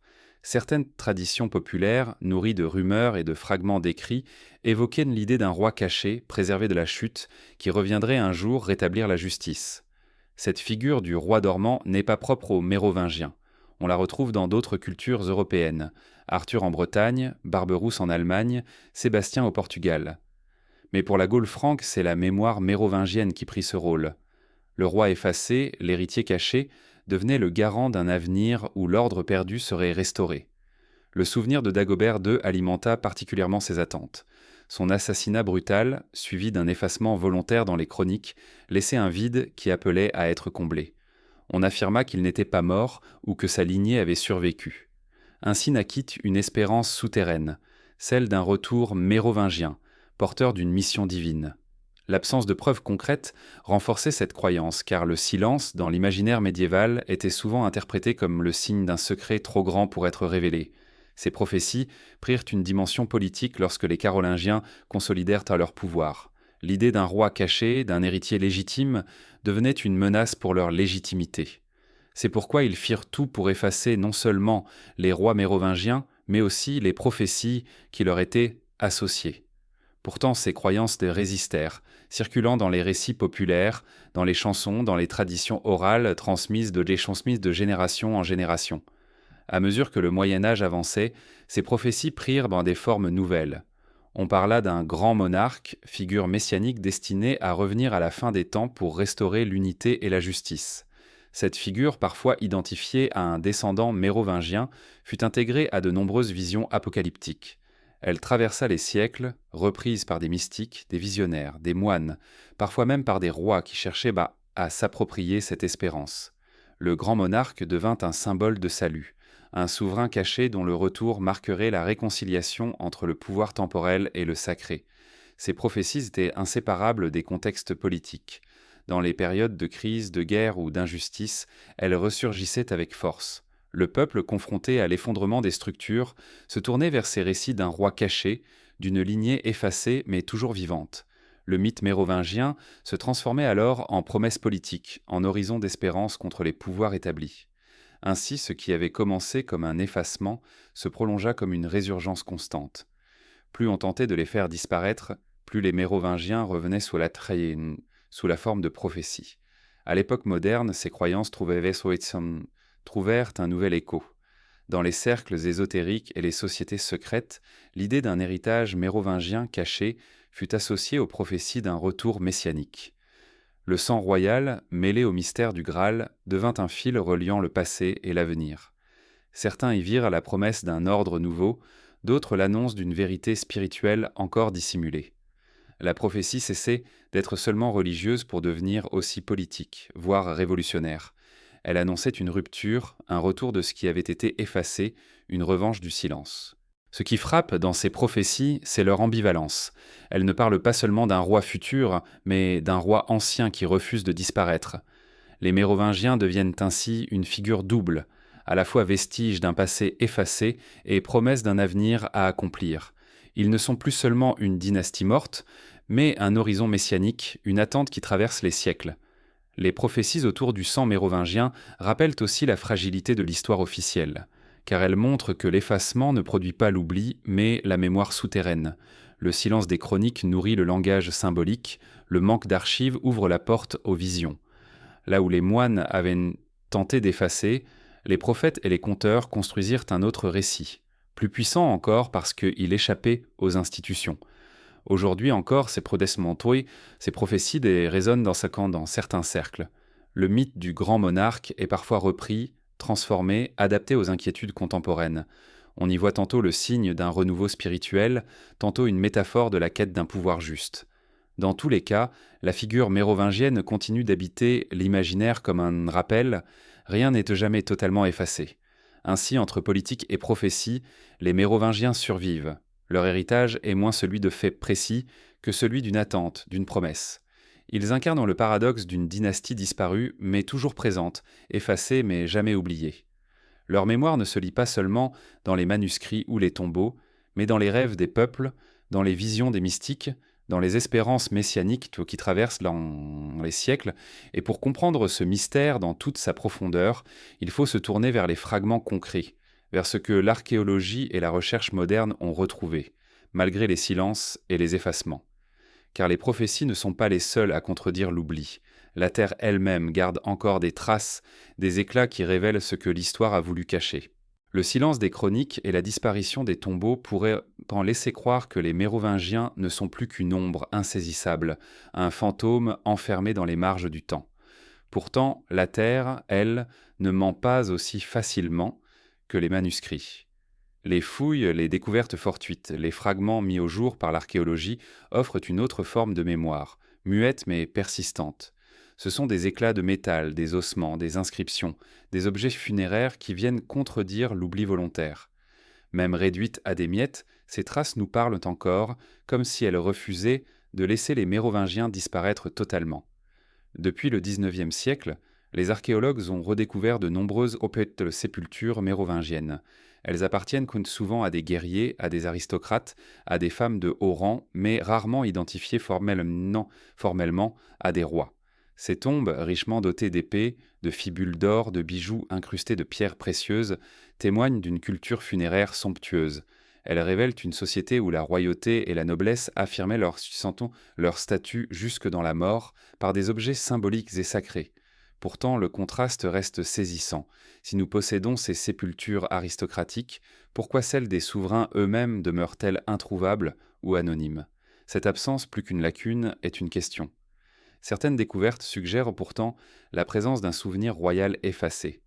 À Saint-Denis, où furent inhumés les rois de France, les fouilles ont mis au jour des sépultures anciennes, dont certaines attribuées aux premiers Mérovingiens.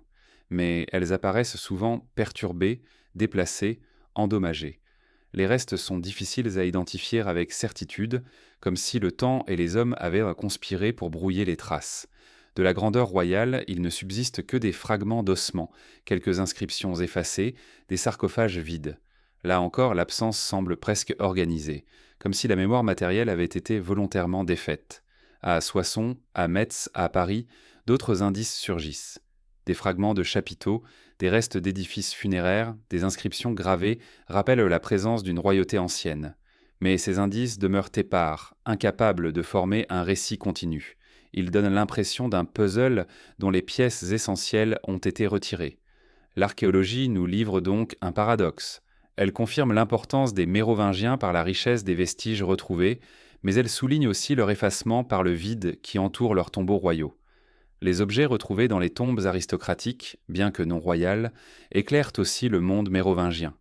On y trouve des armes décorées, des boucles de ceinture finement travaillées, des broches en or cloisonnées, des récipients d'argent.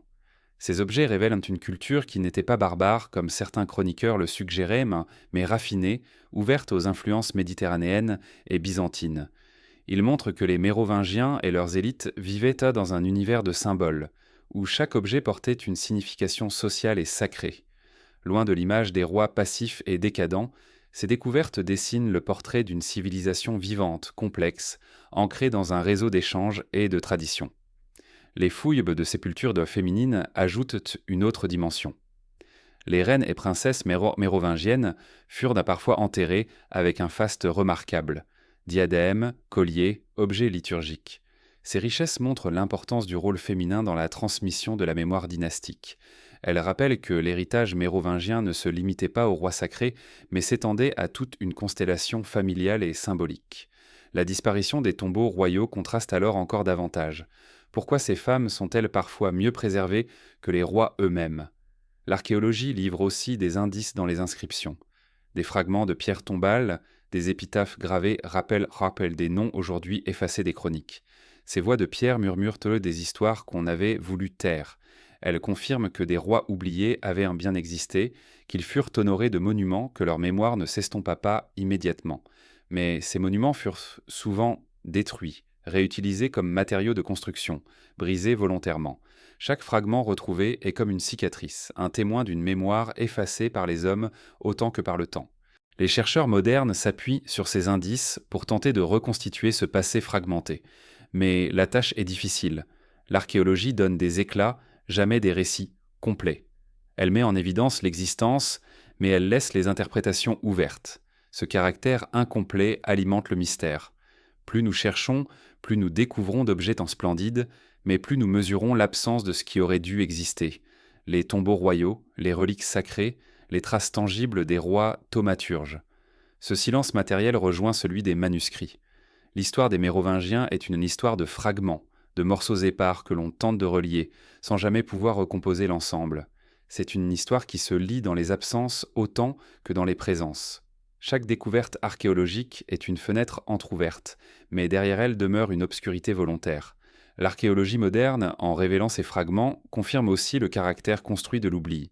Car si tant de sépultures aristocratiques subsistent, comment expliquer la disparition presque totale des tombeaux royaux ? Ce contraste laisse deviner une action délibérée, un effacement ciblé.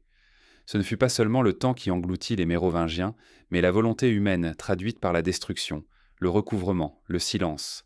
Et pourtant, malgré tout, les fragments parlent. Les épées ornées, les bijoux, les inscriptions rappellent une dynastie vivante, éclatante, bien loin de l'image des rois fainéants. Ils contredisent l'effacement, ils révèlent une grandeur que les chroniques ont voulu masquer. L'histoire officielle, appuyée par les plumes des moines, a bâti un récit de déclin. La terre, elle, nous livre une mémoire de puissance et de richesse. Ces contradictions nourrissent le mystère. Elles rappellent que la vérité des Mérovingiens se cache à la croisée de deux mondes, celui du silence imposé et celui des fragments retrouvés. Entre les deux se dessine une silhouette incomplète, une royauté effacée mais toujours présente, comme une ombre qui refuse de disparaître. Et cette silhouette, faite de fragments et de silence, nous conduit à une question ultime. Que reste-t-il vraiment des Mérovingiens dans notre mémoire collective ? Que reflète ce miroir d'ombre entre légende, prophétie, effacement et éclat de vérité ? C'est vers cette réflexion finale qu'il faut maintenant se tourner, pour contempler l'héritage ambigu laissé par cette dynastie effacée. Lorsqu'on parcourt les siècles en quête des Mérovingiens, on a l'impression de suivre une silhouette qui recule à mesure qu'on s'en approche. Les chroniques se taisent ou les caricatures, les tombeaux s'effacent, les reliques disparaissent, et pourtant leur nom continue de hanter les marges de l'histoire. Leurs traces sont éparpillées, déformées, fragmentées, mais elles demeurent assez fortes pour susciter encore des interrogations. Que reste-t-il donc de cette dynastie mystérieuse, et pourquoi son absence semble-t-elle plus éloquente que sa présence ?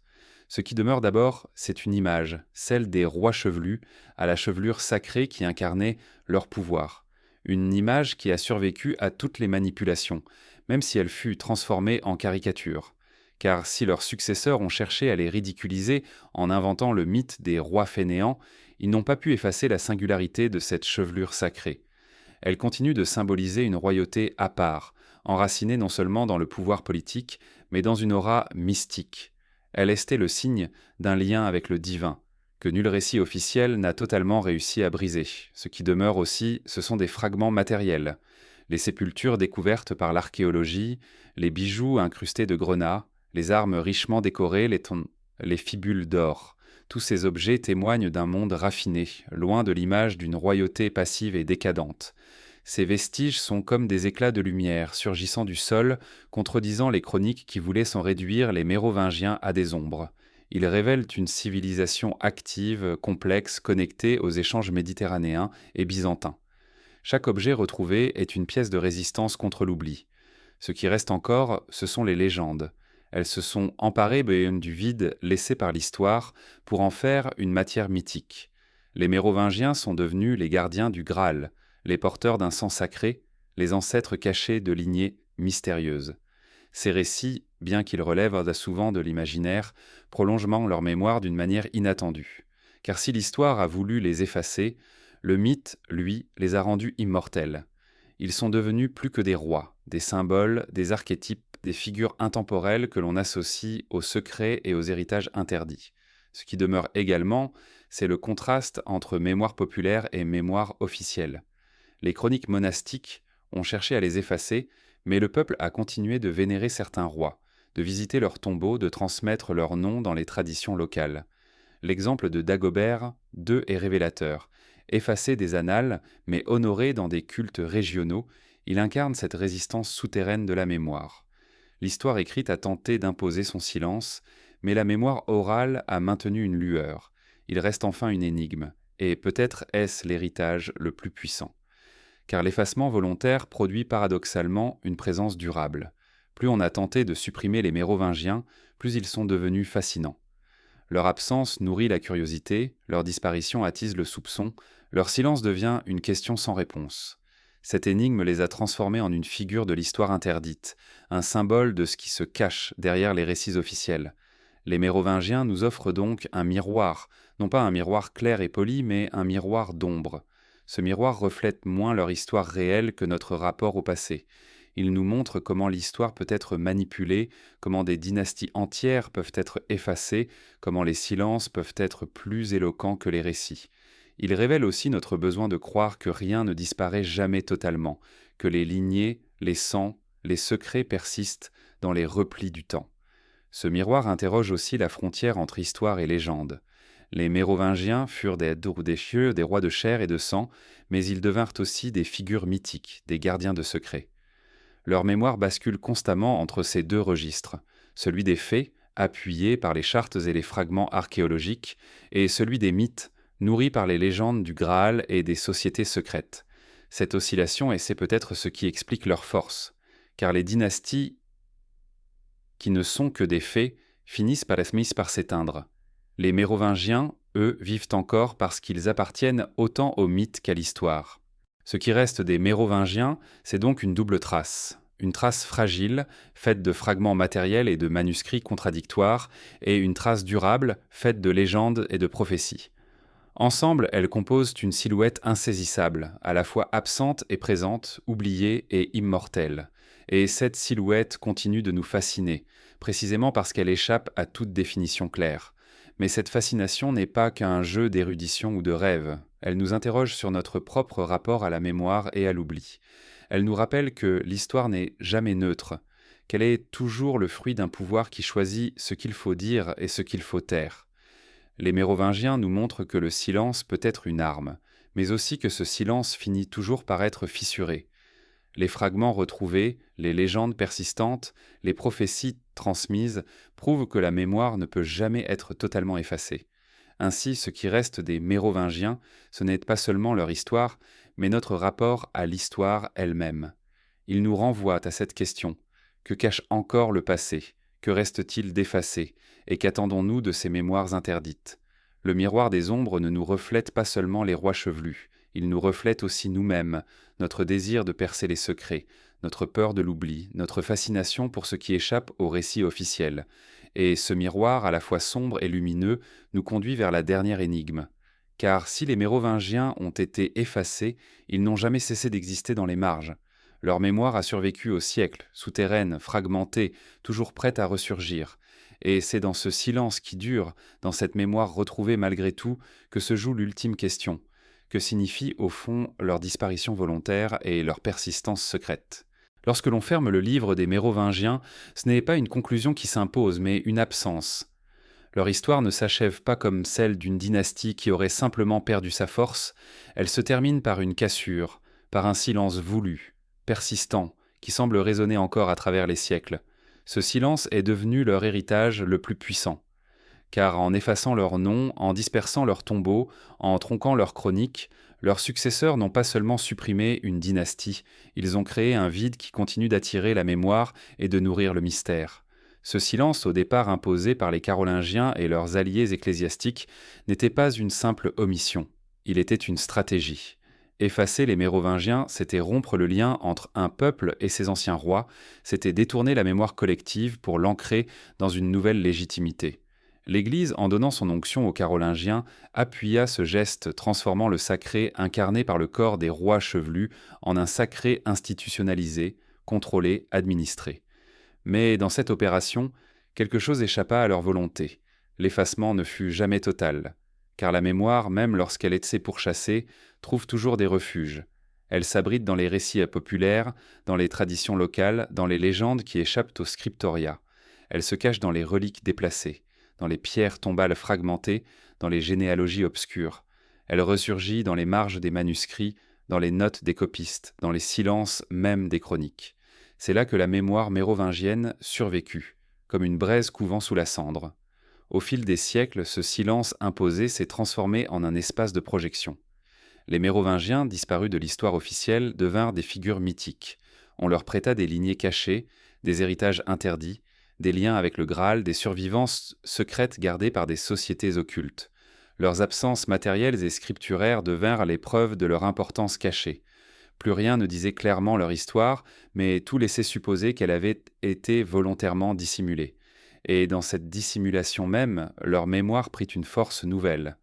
Ainsi, la mémoire effacée se transforma en mémoire retrouvée. Non pas retrouvée dans son intégralité, mais fragment par fragment dans un puzzle inachevé. L'archéologie apporta ses éclats, bijoux, armes, sarcophages. Les manuscrits révélèrent leurs contradictions et leurs omissions.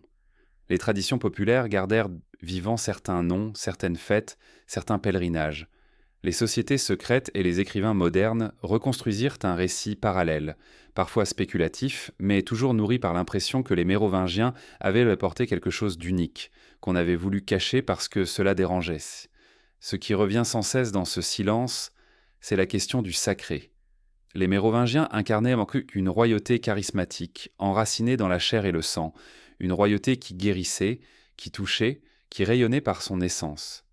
Leur effacement correspond à une volonté de rompre avec cette forme de pouvoir pour la remplacer par une royauté sacralisée par l'institution religieuse. Ce basculement explique la violence de l'effacement. Il fallait couper le fil d'un sacré indépendant pour imposer un sacré contrôlé. Mais ce fil, même coupé, continua de vibrer dans les mémoires, comme une corde invisible qui résonne encore. Le silence mérovingien dure ainsi jusqu'à aujourd'hui. On le retrouve dans les bibliothèques où les chroniques sautent des noms, où les annales s'interrompent brusquement.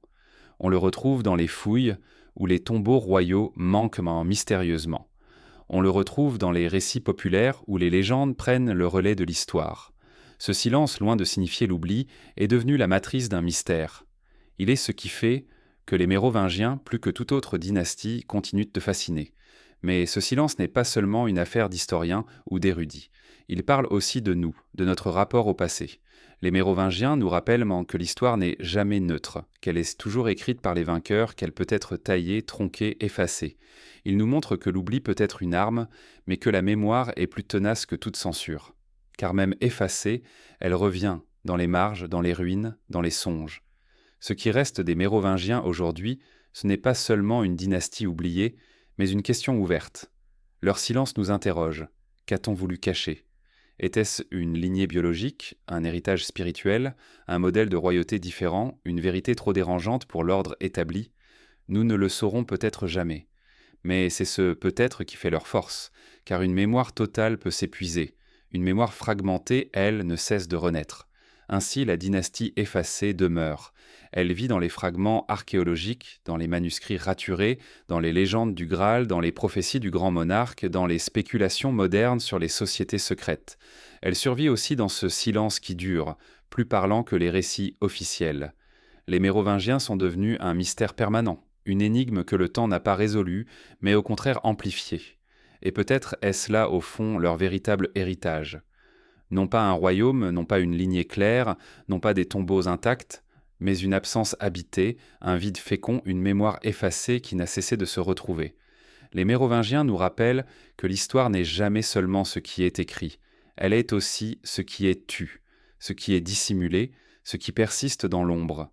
Dans ce silence qui dure, ils continuent de nous regarder depuis les marges. Ils sont les rois effacés, les rois chevelus dont la mémoire fut brisée, mais dont l'ombre persiste.